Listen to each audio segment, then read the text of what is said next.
თვის მეგონა რომ უბრალოდ რაღაცებს დავწერდი და ვიღაცებს ნერვებს მოვუშლიდი. ვაგრძელებთ ფორმატს აქტივისტები უსვამენ კითხვებს პოლიტიკოსებს. გთხოვთ გითხარით რომ პარტიას წარმოადგენთ და თქვენი პოლიტიკური დღის წესრიგი როგორია?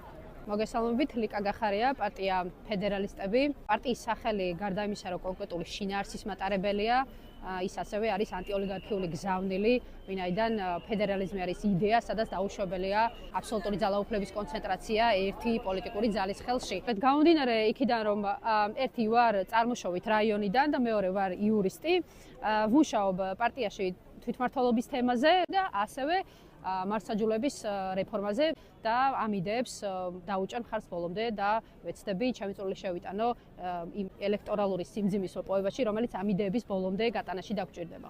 სიმართლე გითხრათ, არასდროს არ გეგმავდი აქტიურ პოლიტიკაში მოსვლას. მიუხედავად იმისა, რომ პოლიტიკური მეცნიერების მაგისტრი ვარ, ყოველთვის მეგონა რომ რაღაც აკადემიურ სფეროში გადავინაცვლებდი და უბრალოდ რაღაცებს დავწერდი და ვიღაცებს ნერვებს მოვუშლიდი.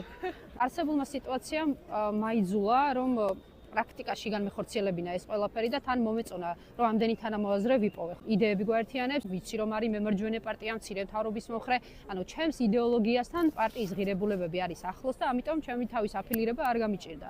2022 წელს აი აქ გაიმართა ძალიან დიდი აქცია მარტის თვეში. ჩემი მეგობრები ჩამოვიდნენ ტოლვილებად რუსეთიდან, ანტიპუტინისტები, რომლებიც წლებია იქ იდევნებიან და მივედი თამარასთან და ვუთხარი, რომ ამ მხატვრებს უნდათ თავიანთი ძალიან დიდი კონსტრუქციის დადგმა რუსთაველზე. სეგრეგაცია არ მოახდინეს ეთნიკური ნიშნის მიხედვით და მათ თქვეს, რომ ვაუ, მაგარია, ჩვენ პუტინის სიძულვილი გაგვაერთიანებს და აქ დავდგით უზარმაზარი ნახატი, რომელიც შეასრულა ებრაელმა რუსმა ალისა იოფემ და აქ გავიცანი ეს ხალხი შემდეგ მოხდა ნელ-ნელ გადასვლა უკვე აქტიურ პოლიტიკაში.